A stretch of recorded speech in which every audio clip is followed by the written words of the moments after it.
This program fuses magic, suggestion, psychology, misdirection and showmanship. I achieve all the results you'll see through a varied mixture of those techniques. At no point are actors or stooges used in the show. Blackpool, the Las Vegas of Britain, apparently. There's an epidemic of street crime reported in Russia where people are bemused into handing over their belongings to scam artists. I thought Blackpool holidaymakers would be perfect to try it on. Now, this worked on about 2/3 of the people I approached.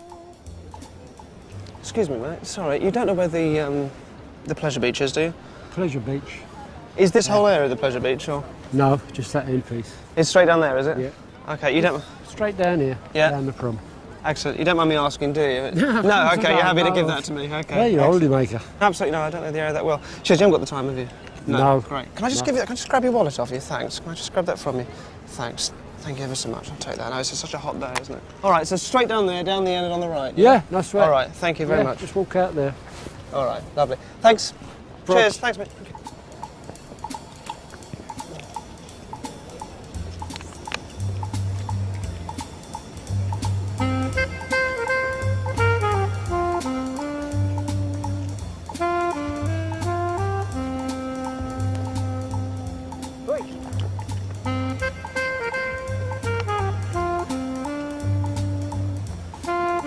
I'm so sorry, can you give that back? This guy comes up and the next thing is I'm sort of minus a wallet. You know what I mean? And then I'm thinking, thieving rat bag. Gonna slap him, you know what I mean? The wife's tried many times, but she never succeeded. Many things we misread as meaningful are quite ordinary coincidences. For example, it's not unlikely that occasionally someone will phone you after you've been thinking about them. But we give these things value to make sense of our lives. If you'd like to have a seat, Jane. Okay. Jonathan. Thank you. Thank you both very much indeed. Before we start, it's very important you have a playing card in your mind, all right? So I want this to be a free choice. So colour-wise, you've got red or black. So which would you rather have? Red. Red, which is diamonds and hearts. Any preferred suit out of those two? Hearts. Hearts, okay. And number-wise, so you've got between 1 and 10. But not 3, because there are 3 of us, but a number? 7. 7, okay, so 7 of hearts, all right? You happy to have that card in your mind as we do it? Yeah. Happy that was a free choice? Yeah. Okay, great. Jonathan as well, if you can think of the 7 of hearts as well for me. Excellent. You've got a deck of cards in front of you. Now, you'll notice I've been delightful enough to put these into new deck order so you can see that they're all there. Do have a look and check that they are indeed all present. Happy with that? Yep. Mm-hmm. Then I'd like you to gather up the cards for me and take them under the table and to shuffle them under the table as best as you can without dropping any. Please bear in mind, at no point during this am I going to touch those cards. All right? Those will now remain in your hands throughout all of this. Okay, great. While you do that, and feel free to stop whenever you like, I'm going to tell you 3 stories. 3 stories of coincidence. I promise you these are absolutely real. As far as I know, these stories did happen.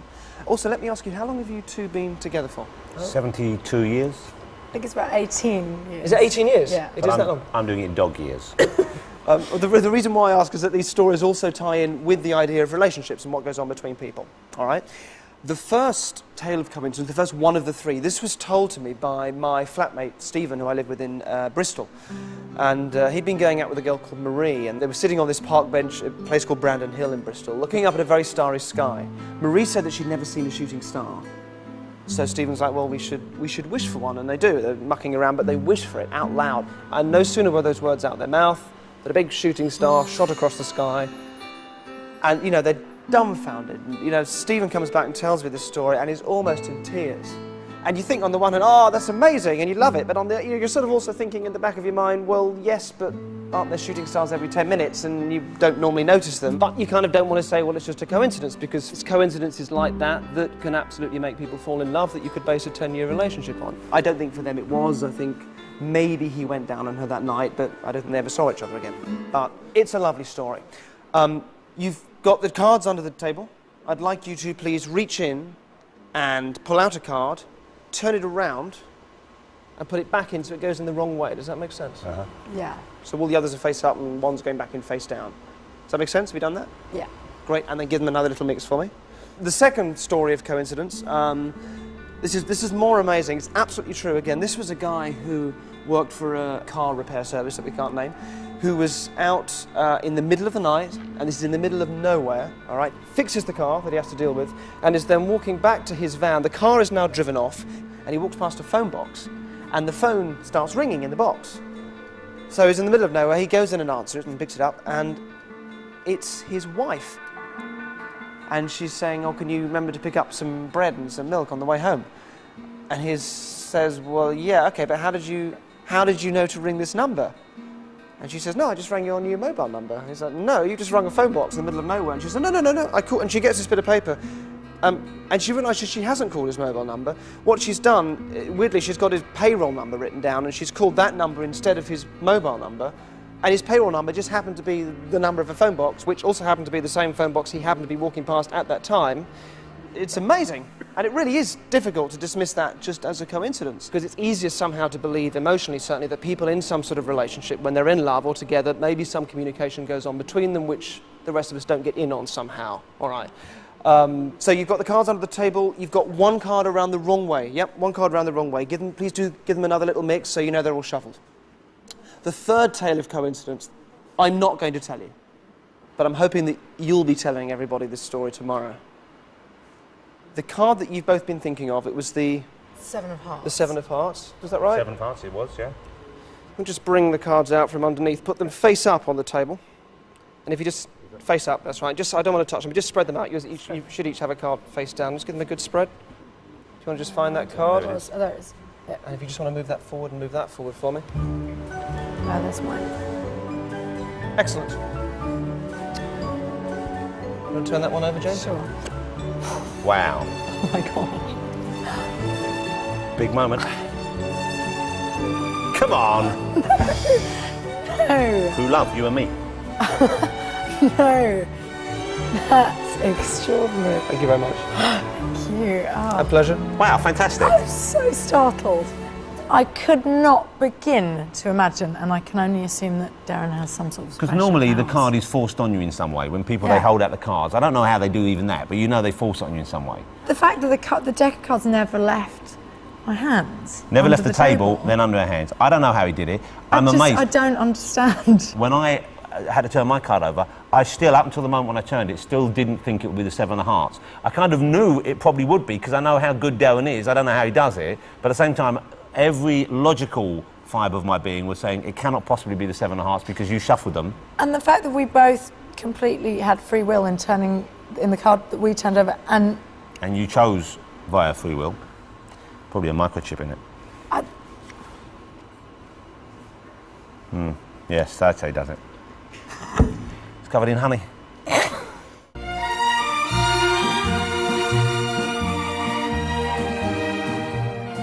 Oh, I remember I used to come here as a child, and it's still really shit, isn't it? Let's be honest. But I couldn't leave without visiting the pleasure beach and playing a fairground game with the tourists, where, who knows, one lucky lady might even win a finger ring from me. Your name is? Angela. Angela, very good to meet you. And? Georgie. Georgie. Excellent, okay. Will you have a look at that for me? Empty ring box, and a ring box. Yep. And this. A ring which we borrowed from a jeweller's not too far around here. It's worth £2,500. It's an 18-carat white gold ring with a diamond on the top. This is a genuine, very nice, expensive ring. Got to play a little game involving this ring. right. You may win the ring during the course of the game. If that happens, you'll understand that you win the ring, which is great, but we have to give £2,500 to the jewellers that we got this off. So, in the nicest possible way, the idea of this for me is that you don't win the ring, if that makes sense. Yeah. Yes, Okay. Can I borrow that? Yes, sir. And the other two, I'm going to keep empty. Thank you. Mix them up so you don't know which is which. Put it back. All right. We just hold out a hand each, nice and flat. So put one there, and hang on. one there, and one here. Great. Okay. Now, if you put a hand out for me, one hand flat, I'm going to give you that, and one there, and one for me. All right, here's the game. You're going to get a maximum of 5 exchanges. I will count 1, 2, 3, 4, 5. Each time I count a number, you're allowed to exchange a couple of boxes. You don't have to, And it doesn't matter if one of you does all the exchanging and one of you doesn't do anything. There is a certain psychology to this. There are certain moves I expect you to make. So your task is to try and work against that, all right? So that one of you ends up with the ring. Obviously, the odds are sort of in your favour because there's 2 of you and only 1 of me. All right. So here we go. 1, your first move. Anyone going to swap? 2. Remember, you don't have to if you don't want, all right? 3. 4. And there's 1 more. 5.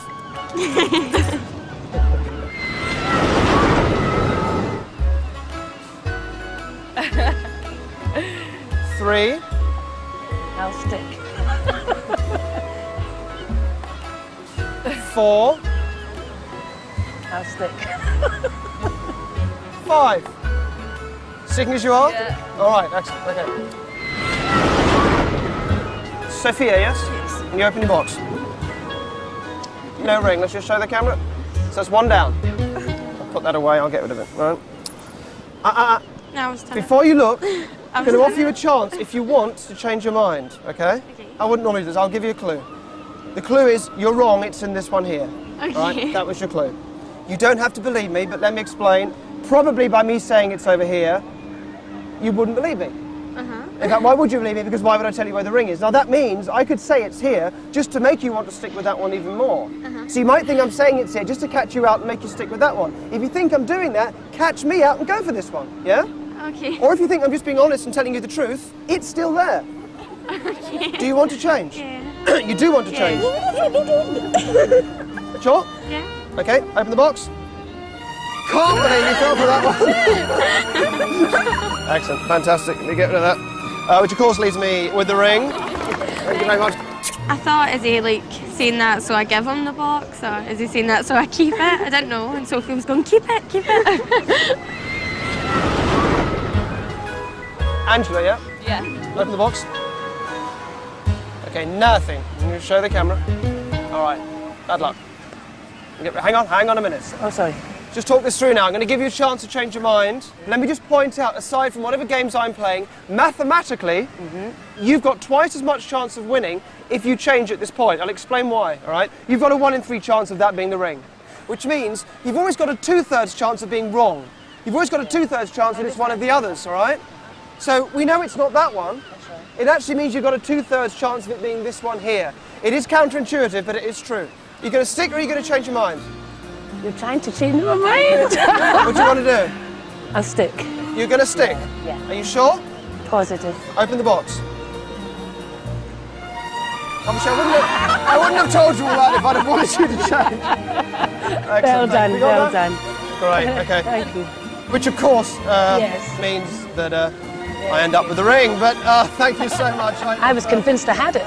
It was the look on Derren's face. I was convinced I had the ring. The way he looked, as much to say, oh, what do I do now? I'm going to have to pay for this ring. She's got it. I'm pretty shocked because I was expecting some kind of trickery, but obviously he was just so confident in his own persuasive powers or knowledge of what we do based on what he said, so... Yeah, it was very cleverly done. Yeah. It was very cleverly done. Brilliant. Thoroughly enjoyed it. In the next part, we'll meet more confused holidaymakers and look at the lost art of table tipping. Those tables were definitely possessed.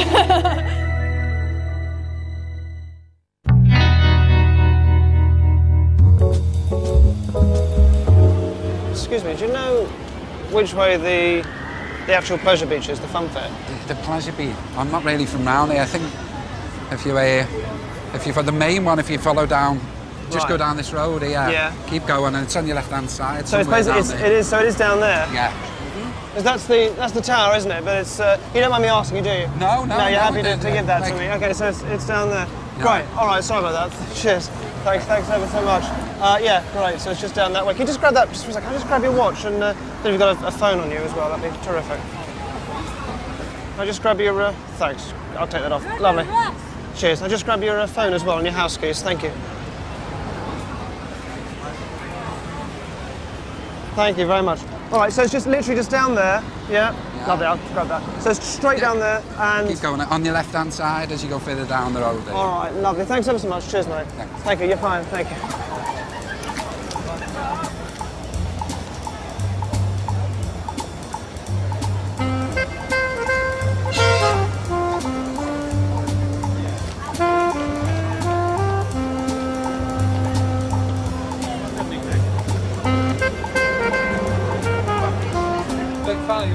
thank you very much. Oh, thank you, thank you. Sorry. It's difficult to explain because somehow it felt natural to give them to him. Oh, I'm sorry, did I? Until I got a few yards down the road, and then I started to think, what's happening here? Just hold that a second. Cheers. Right, I'll just grab the others back off you so I can keep them. Cheers. Thanks ever so much. Thank you. Cheers. I think you're heading that way, weren't you? Thanks ever so much. Cheers.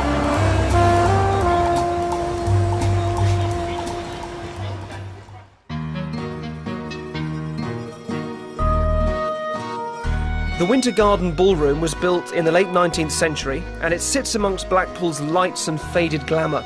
That's over 100 years of dance and movement experienced in this space. Some people think this energy can be retained in the very fabric of a building, so we invited some local dancers and their friends to try and tap into this imaginary force. Thank you very much for coming. The reason why I've asked you here is I want you to experience something which dates back to around the time that this room was opened and was a precursor to the now more familiar Ouija board that I'm sure many of you will have heard of. It is a little startling, but I would ask you please to embrace it and to go with it and to find it fascinating rather than frightening. Now, let me grab this. Thank you. So, everybody just look at me. I'm going to choose a few of you for this. Let's have you. I want you just to check the table for me, that there's nothing strange about it. Feel free to lift it up and look around. Chap there as well. Can you come forward, please? Again, just do the same thing there. Just have a good look. Just check there aren't any wheels. Thank you. And let's have...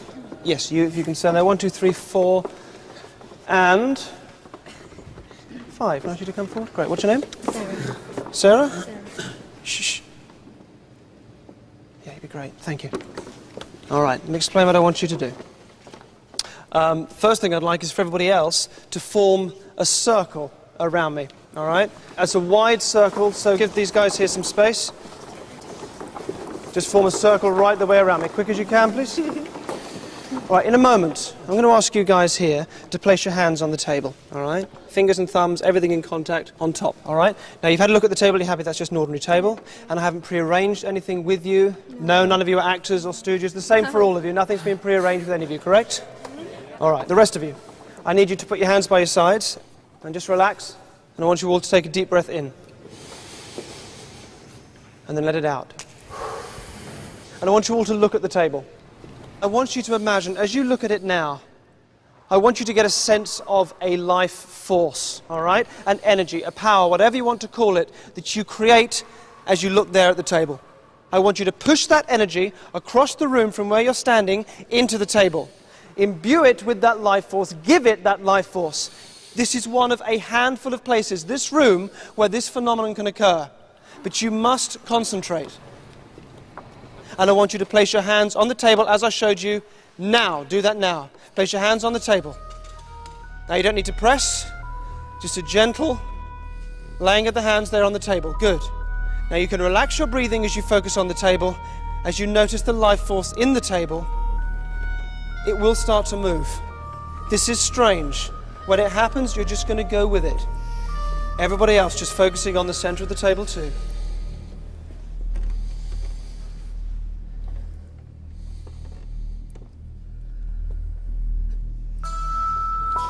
And you take, there it goes.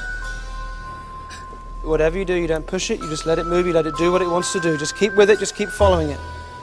And absolutely feel that force in the table, which is separate from you. It's nothing to do with you, and you let that move, you let it go where it wants to. If it turns, you follow it. You don't push it, you don't pull it, you don't do anything, you just follow it as it picks up speed. And all the rest of you concentrating, watching and building up that energy in that table. This table, this apparently inanimate thing bursting with life. Let's just break the circle here. I'm going to take you, I'm going to put you right here, all right? I want you to call that table as if you were calling a child. You're just going to say to it, I'm here. Just keep saying it as if you were calling a child. I'm here. Over and over again, and the table will come. I'm here. Keep it going, Lindsay. I'm here. Let it find you. Think of it like a child. I'm here. Talk to it like a child. I'm here. Now over here, opposite side. Stand back, think again. What's your name? Chris. All right, Chris, just call it to you. I'm here. Call it. I'm here. Say, I'm here. Call it. I'm here. Like you're talking to a child. Here it comes. I'm here. I'm here. Just going to let it rest. Now tell it to stop. Stop.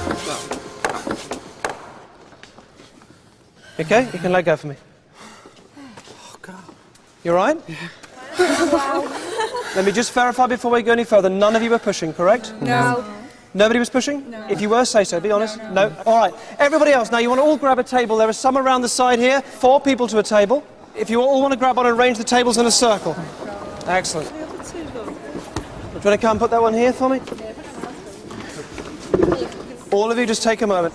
All the tables in place? All right. Turn and face your tables. Have a look at the centre of your table. Take a deep breath in now. Just get that life force in the table. Just see it there in the table. And out. And place your hands on the table now. Okay. Keep your eyes focused on the center of the table. Just start to feel it moving through the table. When it goes, you must just follow it. It is odd, but when your table comes alive, you must just move with it and you must just follow it. Let it go wherever it wants to go. It's starting off over here, great, that will start to spread around the group. As soon as you feel it go, you must just let it go. As soon as you feel it. You might find it turning or tipping, that's great, doesn't matter if you bump into other people. There it goes, it spreads around, getting faster. And faster. And just wait for it and start to feel it. It'll take you by surprise, that's what happens, all right? Doesn't matter if you're the last person to move, doesn't matter if you're the last table to go. Let them have a life of their own, you just follow them. Let them take you where they want, the table alive between your fingers. If it falls over, you just pick it up, it'll carry straight on. Excellent, great, you're going. Just keep in contact with it. As the energy builds, and builds, and takes you wherever the table wants to go, that energy builds, and then suddenly disappears. And the tables will come to a stop. As soon as it stops, move away from the table. Move away from the table, stand back.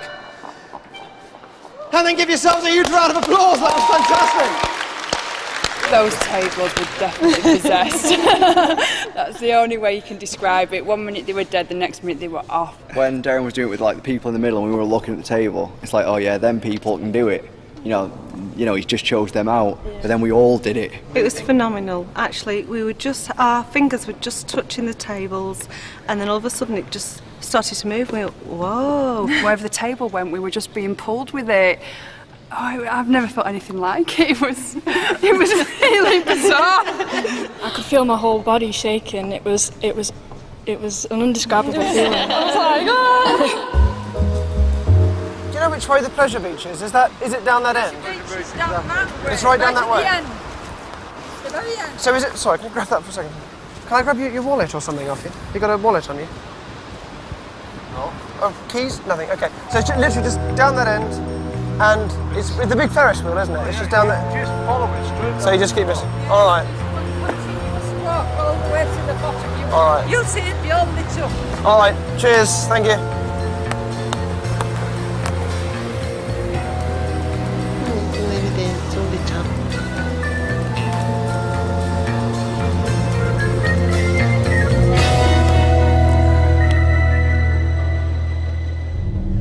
In each episode of this series, I will offer an applicant a blind choice of either a pleasant experience, a treat, or a darker trick.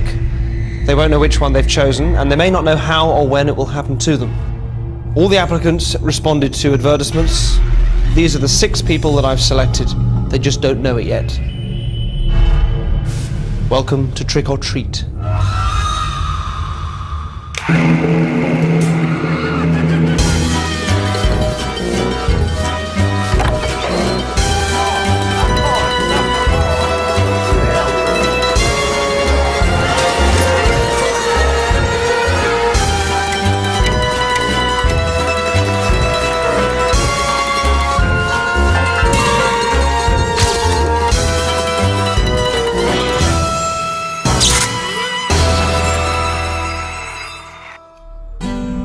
Tonight's applicant is Stephen. He is something of a conformist who lives an ordered life and, like most of us, is used to doing what is told.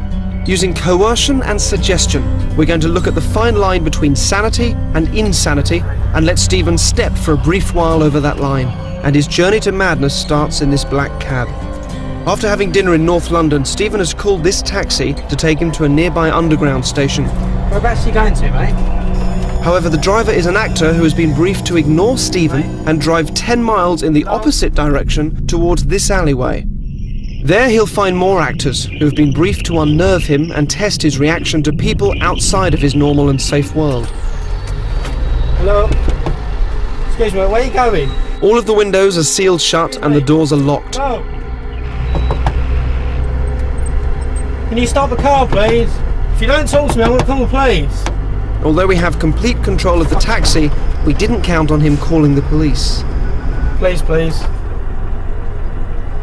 Hi, I'm stuck in a taxi and this guy, I don't know where he's taking me, but I've been knocking on the glass door and he won't talk to me. And he's supposed to have dropped me off at a tube station and we're not going to any tube station, we passed loads. And Steve.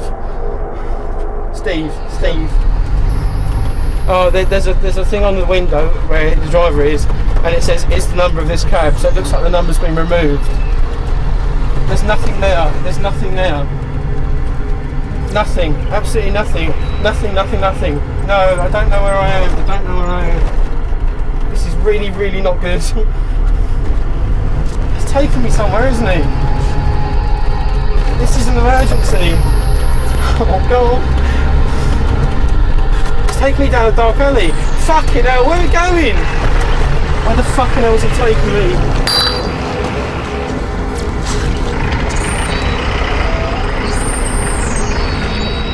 I don't know.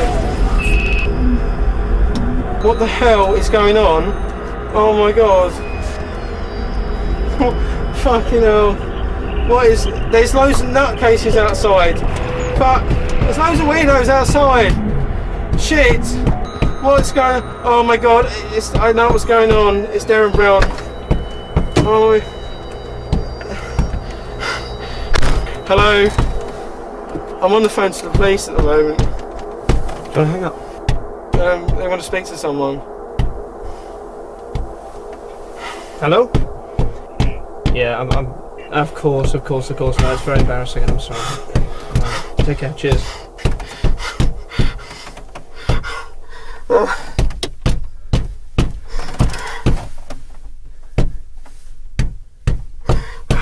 She volunteered to be on the show. Yes. A little while ago. And we'd love to use you. Okay. Alright, let me explain to you how the show works. Right. You get to make a choice of one of these two cards. Alright? One of them says trick, and one of them says treat. Right, okay. Now, if you pick the card that says treat, then what happens to you will be something nice. And if you pick the one that says trick, then it won't be. Okay. Okay? Do you want to play? Yep, go for it. Okay, great. I think that might be the police again. Do you want to cut them off? Shall I? Yeah. Okay. Here's your contract you need to sign. This just allows us to do anything we like with it.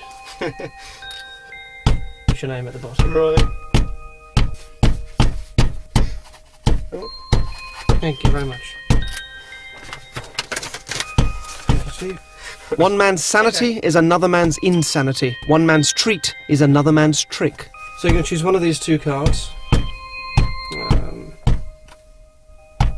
Just choose one by putting your finger on one or the other. That one there. Stephen's taxi ride is just the start of a longer and stranger journey that will reveal what could so easily exist in all of us. Thanks very much. Speak to you soon. Okay, thanks.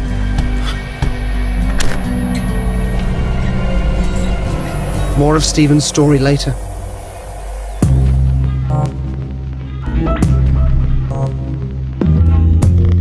The idea of vibrational energy systems existing within our bodies that can be triggered by a variety of crystals is a mainstay of New Age thinking.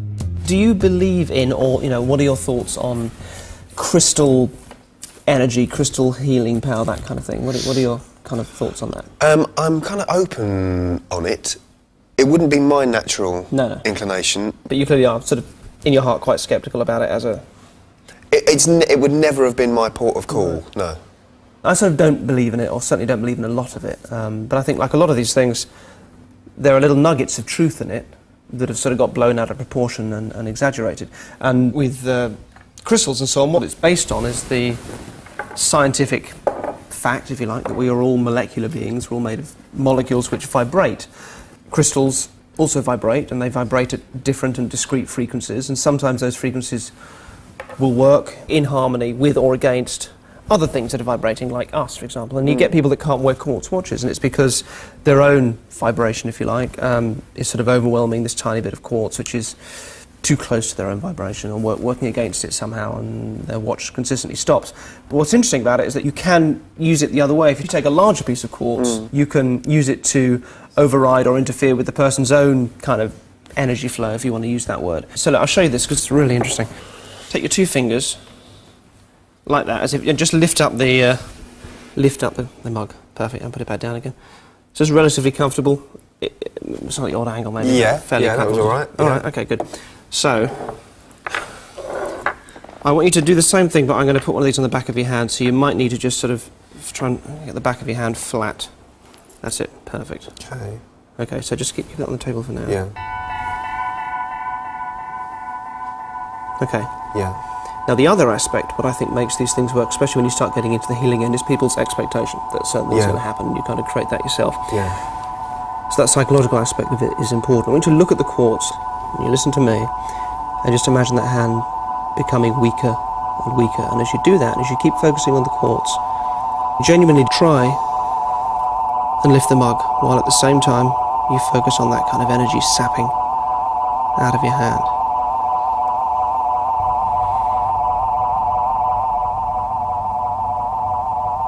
Really try, just with those 2 fingers.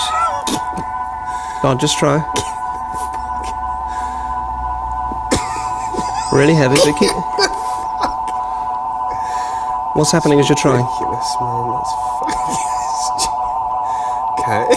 Yeah. And heavy? I'm going to drop it. I'm going to drop it. Really heavy? Yeah. That's ridiculous. So what was, just as you were doing that, what did that feel like? Oh, God. It felt really heavy. It felt stupidly heavy, yeah. And you're genuinely trying? You're not just helping I was trying. No, I don't want to help you at all. No. So you're genuinely trying? I was exerting the same amount of pressure. Try this, it works both ways. Stand up. I'll stick with the same stone. So what you're going to do is you're going to put this in the other hand. Are you right-handed or left-handed? I'm left-handed. That's what I thought. Okay, so hold that there. Hold it. Right. Okay. So with your other hand, you're going to hold on to just the end of the pencil there. All right. Now don't lift it yet. Just hold it there like that. Just hold it. Yeah. All right. Okay. Now try not to move. Okay. Okay. So what you get is a warmth coming from this first of all that will move along here and along this hand to the pencil. So it'll take a moment, and you have to kind of imagine it a little bit, but it's just sort of, again, it's just that sort of weakness. Just gently, just try and lift the pencil straight up. Nothing? Try again. Stupid. Nothing? No. You're genuinely trying? Yeah, well, I'm lifting a pencil. Try again. How hard can it be? Nothing? No, nothing. Excellent. Let go of that. I'm sweating. You are, you're absolutely... Is that sexual energy? Yeah. Right. Yeah, it's Brilliant. quite complicated. Many different layers going on at the same time. There is a form of crystal that we carry around with us all the time that we don't really think of as crystals, but it works on crystalline energy. And what have you got? It's a mobile phone. Have you got one on you? Yes. Okay. Now we've got your number, so can you put that? Oh, it's one of those fancy. Can you put it to settings for me? I've got a message. It's from me. Are you sweating? That's. Oh no, there we go. Yeah. All right, great. Has it got Bluetooth on it? These Bluetooth? No, I don't think so. No. Okay. Well, I haven't. Can't show you this because I'm not supposed to know about this myself, so I don't want you knowing. Okay. Right. Okay. Take your crisps and sandwich and just hold them like that. Okay. Okay. I'm going to hold this on the back of your neck. In a moment, I'm going to get somebody to call you. All right. What you'll feel is you should get like a prickling feeling in the back of your neck. All right. Okay. It is safe. It's only going to be for like a minute or so. All right. When I tell you to, you're going to try and lift the plate up. Can we call, please? Thank you. Can you feel that? Yeah. Okay. Focus on the plate. Focus on it. Try and lift.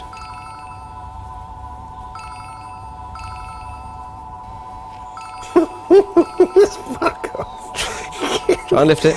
Now keep trying, keep trying, all right? Just keep focusing. I'll take this, just keep focusing. Keep trying to lift it. Right up, tug, hard as you can. Keep going. Excellent, thank you for that. You'll get a few sort of malignant headaches the next couple of days, cool. and then it will go away. Thank you ever so much. Everything I told you about crystals and mobile phones was rubbish, all right? But I did need you to believe that while we were doing it. Yeah, so, of course, I'm happy to believe that. Excellent, please Okay. Thank you very much indeed. All I can say is I was genuinely surprised that I thought, well, all right, I might be doing a bit of this, but I'm not fucking doing all of it, because that feels like lead now, you know. It's either true that I'm stopping it, or he's doing something mental, or we're both, I don't know.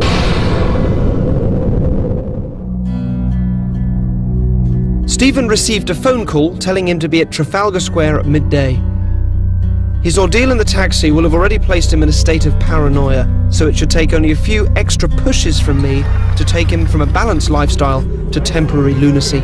Take me down a dark alley. Fucking hell, where are we going? There's an actor handing out maps to the passing public. Map to madness? Each one contains directions to a room where a machine that I've designed awaits. So far, no one has followed the map. I believe Stephen's personality will impel him to follow the directions that will lead him towards the room.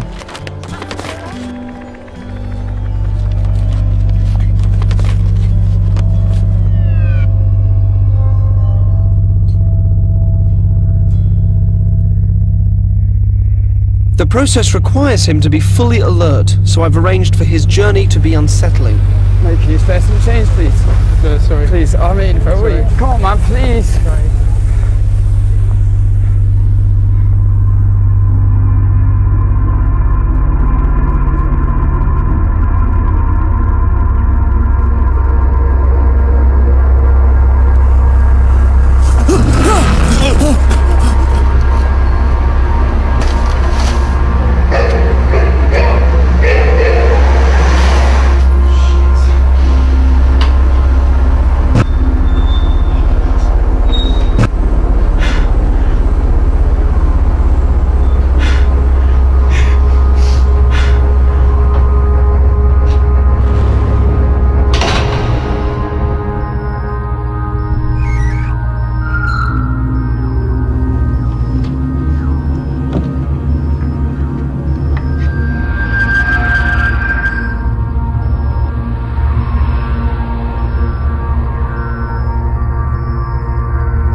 On the table, there are instructions that tell Stephen to sit in the chair and put on the headphones.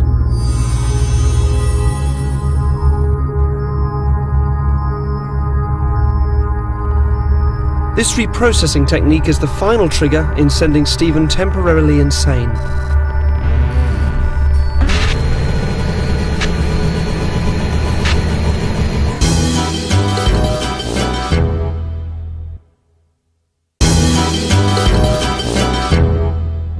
They say that if you put an infinite number of monkeys and typewriters in a room, you would end up with something amazing, and of course a lot of monkey poo. In America, I wondered if I could get a bunch of bankers to come up with a numerical equivalent.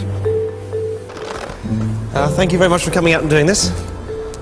Let me explain what we're going to do. There's a popular game we have in England, I don't know about you guys here, of guessing how many pieces of candy there are in a jar. Does that ring any bells to you guys? Or sweets, as we call it. But, excellent. Okay, well, this is what we're going to do. You will work in different areas of kind of accounting and maths-related, number-related work, which is kind of, these are the skills that I want to draw on for what we're going to do here. So, bearing that in mind, can we just nominate one of you who I'm just going to put to one side for the moment, and who's going to have a special job? Okay, let's get nicely pushed forward. Can we get a mic on you?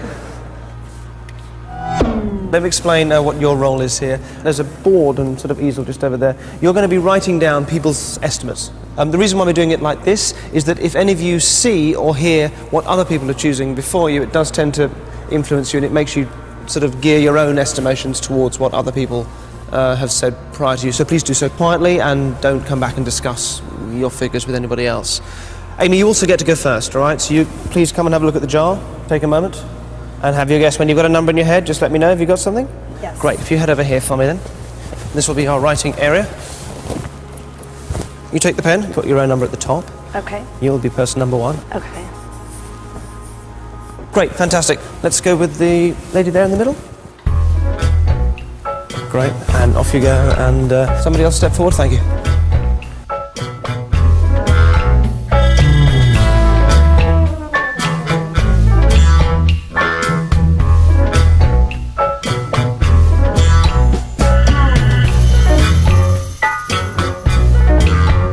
Everybody done it? Okay, quite a wide range of numbers. It's a very deceptive thing. The correct number of sweets in the jar is 136. It is only 136, nowhere near as high as it looks, partly because there's something else in the jar, which I'm going to take out in a second. Anybody get close to that? Oh, somebody got 100. Who got 136? Was that you? Oh, congratulations. Just get a mic on you. What's your name? Rebecca. Rebecca, come forward for me. Thank you, Rebecca. Good. Well, first of all, congratulations. Thank Let's you. just come around here. There is a couple of other things going on here. First of all, I'm interested in the sort of the psychology of this and how people make their estimations and how they do this. And there's a certain sort of person that tends to do this better than other sorts of people. And also, I got a chance just to have a look at you guys earlier. Right? Just if you take the lid off. Sorry, do you want to just grab hold of that for me? Thank you.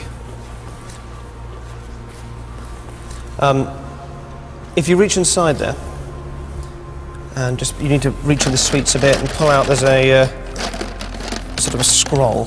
Great. Can you open that up for us? Now you've got to read this out in your nicest, clearest voice. From the top. There is a certain type of person who I think will estimate the correct number with the greatest accuracy. Firstly, it will be a woman, not a man. I also expect this to be someone who works in the field of brokerage. Her dress sense... Is that true? Yes. Okay. Her dress sense will suggest a sharp mind, simple colors, and probably bright colored shoes. Jewelry will be silver and uncluttered, maybe a large ring. There will be at least one other accountant in the family, probably on her mother's side. From looking around the group, I think it will be the girl with the ponytail and the green army-style top.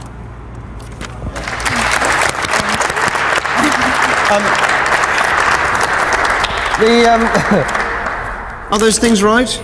They're all correct. Yes? Yes. Accountant, another accountant in the family? Yes. Mother's side? Yes, my mother. You got a cat as well? Yes. Yeah, I thought so. I didn't want to write that in case that was wrong. Well, fantastic. And look, for the record, we didn't speak to you beforehand and ask you to tell you how many were in there or ask you to do any of that. And you haven't told us any of these things either. No, I have not. Fantastic. Okay, well, thank you very much indeed. I'm quite impressed. Well, Thank pleased you to hear, very Rebecca. much. The rest of you don't feel despondent, even though some of your estimates were terrible.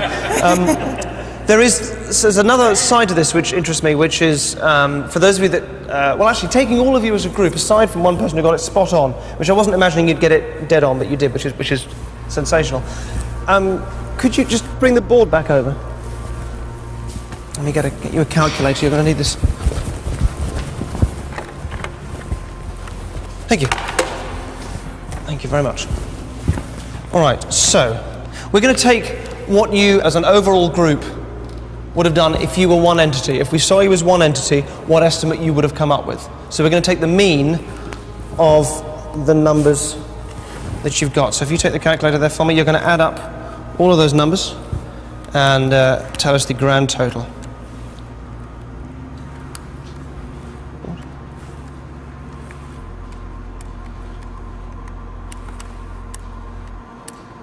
That sounds about right then. Okay, sorry, the total is 2,856.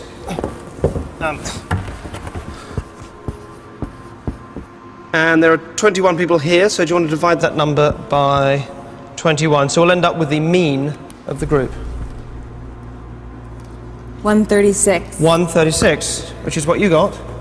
Yes. Which is the correct amount of sweets in the jar. Sensational. Thank you very much. Thank you very much. 1, 2, 3, 4. It was unbelievable that he knew everything about her. Just like dead on, because I know her, and it's just right on. It's unreal. I'll feel very comfortable estimating anything now, since I know I might actually get it right. 135, 136.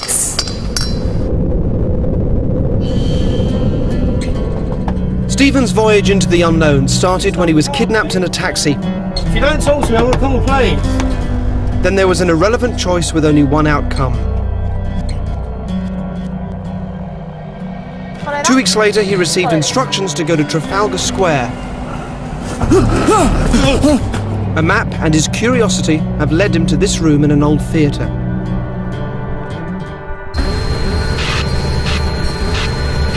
I've aimed to remove all his normal barriers to acceptable social behaviour.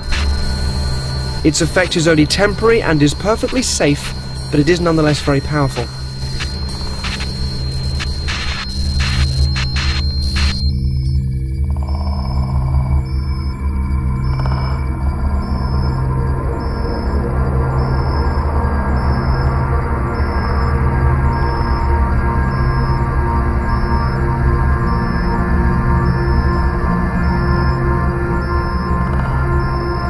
Around the room, I've left some theatrical props for him to experiment with.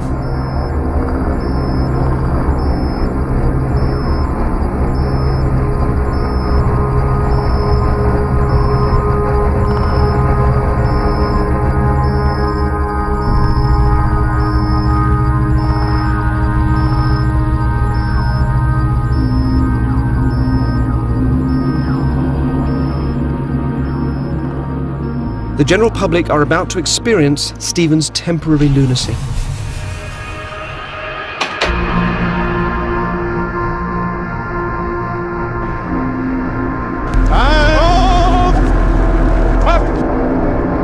And I shall say